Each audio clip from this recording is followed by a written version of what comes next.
নমস্কার, আমি তরুণ ঘোষ।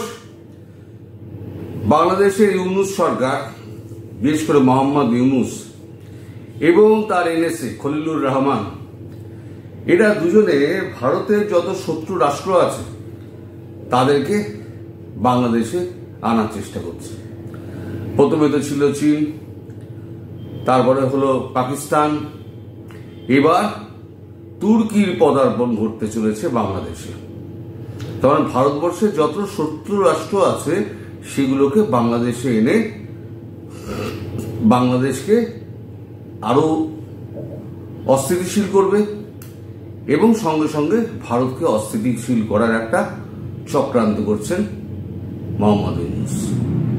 সেটা ভারতবর্ষ খুব কড়া নজর রেখেছে, যদিও জিনিসটা এখনো চাপাচাপি, কিন্তু ভারতবর্ষের ইন্টেলিজেন্সের কাছে এই খবর চলে এসছে যে তুর্কির সেনার দুজন অফিসার তারা চট্টগ্রাম পার্বত্য অঞ্চল এবং আরো কিছু কিছু জায়গায় তারা ঘুরেছে। তারা এখানে ড্রোন এবং মিসাইলের কারখানা করবে, এরকম একটা ব্যাপার স্যাপার হচ্ছে। এখন তুর্কি তো বরাবরই পাকিস্তানের পক্ষে এবং ভারতের বিপক্ষে। কেন ভারতের বিপক্ষে সেটা নিয়ে আমি ভিডিও করেছিলাম। আজকে আবার একটু আপনাদের একটুখানি স্মৃতিটা উস্কে দেওয়ার চেষ্টা করব। আর মোহাম্মদ ইউনূস কি? মোহাম্মদ ইউনূস তিনি পাকিস্তানের সঙ্গে শুয়ে শুচ্ছেন, চীনের কোলে বসে বাঁশি বাজাচ্ছেন, আর তার্কির সঙ্গে দাঁড়িয়ে তিনি ইসলামের ঐক্য দেখাচ্ছেন। এই হচ্ছে মোহাম্মদ ইউনূসের চরিত্র।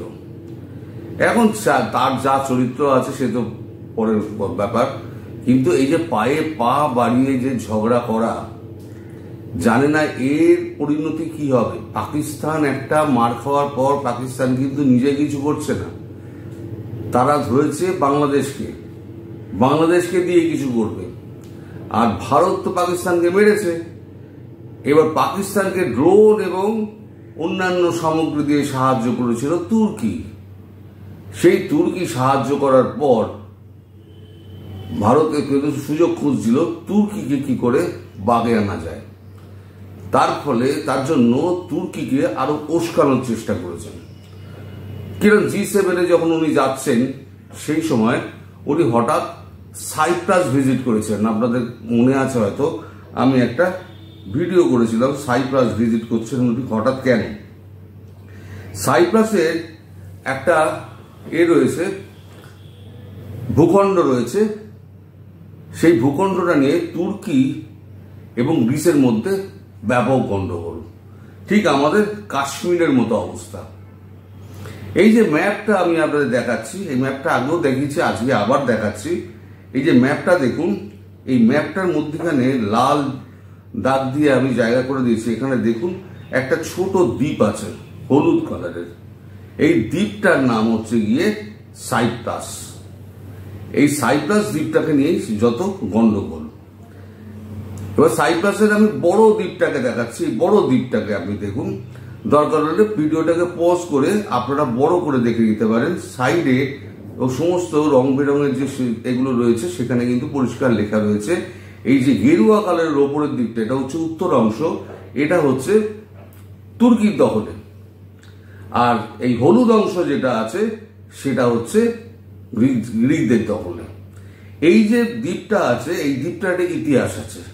এই দ্বীপটা নিয়ে এখানে কোনো দেশ কিন্তু তখন ভাগ বসায়নি, এটা ছিল ব্রিটিশ কলোনি।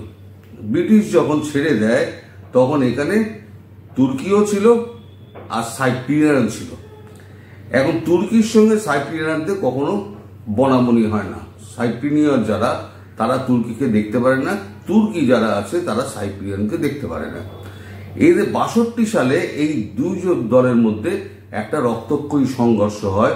রক্তক্ষয়ী সংঘর্ষ চলে 10 বছর 72 পর্যন্ত। তারপরে ইউনাইটেড পিস কিপিং ফোর্স এসে এই যে সবুজ জায়গাটা দেখছেন হলুদের ওপরে, এই সবুজ লাইন বরাবর ইউনাইটেড পিস কিপিং ফোর্স এখানে বসে যায়। তার তলায় দেখবেন একটা ডান দিকে তলায় হলুদের পাশে একটা রয়েছে বেগুনি অঞ্চল, আর একেবারে সমুদ্রের দিকে রয়ে গেছে আপনার নিচের দিকে একটা কমলা রঙের একটা অঞ্চল। এই দুটো অঞ্চল হচ্ছে এখনো ব্রিটিশ অধিকারে রয়েছে, এই বেগুনি অঞ্চলটা পুরো এবং কমলা অঞ্চলটা পুরো। এখন এই যে মোদী যে গেছিলেন না, মোদী সাইপ্রাসে গেছিলেন। সাইপ্রাসে গিয়ে সাইপ্রাসের যিনি প্রধান যারা আছেন তাদের সঙ্গে দেখা টাকা করেছেন, দেখা টাকা করে তাদের সঙ্গে কথাবার্তা চুক্তিগুলো হয়েছে। তখনই বলেছিলাম যে দেখবেন কিছু অস্ত্রশস্ত্র কিন্তু সাইপ্রাসকে দেবে। তারপরে যেটা জানা যাচ্ছে যে হ্যাঁ একটা চুক্তি মতো হয়েছে এবং চুক্তি অনুযায়ী সাইপ্রাসকে ব্রহ্মোস, পিনাকা, প্রথমে কথা ছিল যে S-400 দেওয়া হবে, পরে রাশিয়া একটু আপত্তি করাতে S-400 দিচ্ছে না, ব্রহ্মোস দিচ্ছে। এবং ভারতের যে নিজস্ব যে আকাশ সিস্টেম আছে, পিনাকা সিস্টেম আছে, আরো যে সমস্ত সিস্টেমগুলো আছে সেই সমস্ত সিস্টেমগুলো একবার সাইপ্রাসকে দিয়ে দিয়েছে যে মারো তুর্কিকে, মারকে ভাগাও। আর ওদিকে আর্মেনিয়ার সঙ্গে আজারবাইজানের একটা গন্ডগোল চলছে। আজারবাইজান হচ্ছে তুর্কির পক্ষে, আর আর্মেনিয়া হচ্ছে গিয়ে সাইপ্রাসের পক্ষে, গ্রিসের পক্ষে। ওদিকে আর্মেনিয়াকে এরকম ভাবে মানে ব্রহ্মোস দিয়ে রেখে দিয়েছে। তার মানে তুর্কিকে চাপে রাখা। এবার তুর্কি পাল্টা চাপ দিচ্ছে। তুর্কি ভাবছে যে এবারে তো আমি তো ধরাই তো পড়ে গেছি, পাকিস্তানে তো আমার বাইরেটার ড্রোন তো আমার ধুলিস্বাৎ হয়ে গিয়েছে, আমার তো বদনাম হয়ে গিয়েছে, তাহলে ভারতকে করে টাইট দেওয়া যায়। তাহলে পাকিস্তান বুদ্ধি দিয়েছে আমাদের সঙ্গে চলো, আমরা গিয়ে ওখানে যৌথভাবে আমরা কাজ করবো বাংলাদেশটাকে আরো উত্তপ্ত করে দেবো, ভারত তাতে মানে একটু ডিস্টেবিলাইজ হবে।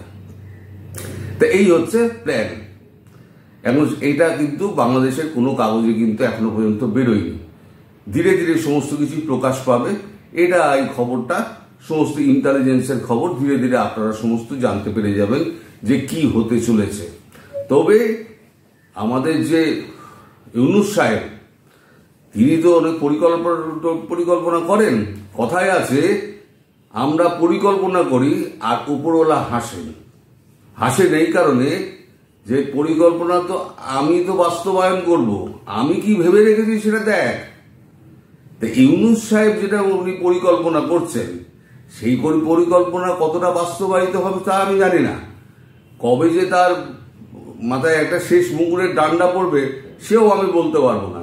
কিন্তু ভারতকে এই যে লেজে খেলানোর যে চেষ্টা না ডক্টর ইউনূস কিন্তু বুঝতে পারবেন যে বাঘের লেজ দিয়ে কান চুলকোনো জিনিসটা খুব বিপজ্জনক।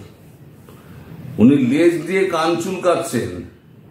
এখন বাঘ শুয়ে আছে, বাঘ কিছু বলছে না, বাঘ শুধু নজর রাখছে, শিকারের ওপরে নজর রাখছে। যেদিনকে হালুম করে ঘাড়ে পড়বে সবাই তো কেউ তো আর মানে আন্দাজ করতে পারে না ভারত ধূপ করে অ্যাটাক করে দেবে। পাকিস্তানের বেলাও কেউ আন্দাজ করেনি। আমাদের আত্মীয় স্বজন সব আমাকে বলেছিল তোমার এই ভিডিও করা ঠিক হয়নি। কিন্তু আলটিমেটলি পাকিস্তান কিন্তু মার খেয়েছে এবং বাংলাদেশও মার খাবে। বিশেষ করে পায়ে পা লাগিয়ে যখন ঝগড়া করতে আসছে তখন তার সমুচিত জবাব কিন্তু ইউনূস সরকারকে পেতে হবে। এবং এই যে অপদেষ্টা যত রয়েছে, আমি বারবার বলছি, কেউ কিন্তু বাঁচবে না। আর আওয়ামী লীগ যেদিনকে অপদেষ্টারা যেদিনকে মার খাবে সেদিনকে দেখবেন হুড় করে আওয়ামী লীগ বেরিয়ে পড়েছে এবং আওয়ামী লীগের সঙ্গে সাধারণ মানুষ এগিয়ে এসে দেখবেন রাস্তায় ওই জুলাই আগস্টের মতো ওই অভ্যুত্থানের মতো আবার একটা মিছিল তৈরি হবে। মিছিল হয়ে পুরো বাংলাদেশ দখল হয়ে যাবে। তখন ইউনূস সাহেব কোথায় যান সেটাই আমি দেখব। আপাতত ভিডিওটা আমি এখানে শেষ করছি। সবাই ভালো থাকবেন, সুস্থ থাকবেন এবং সাবধানে থাকবেন। নমস্কার।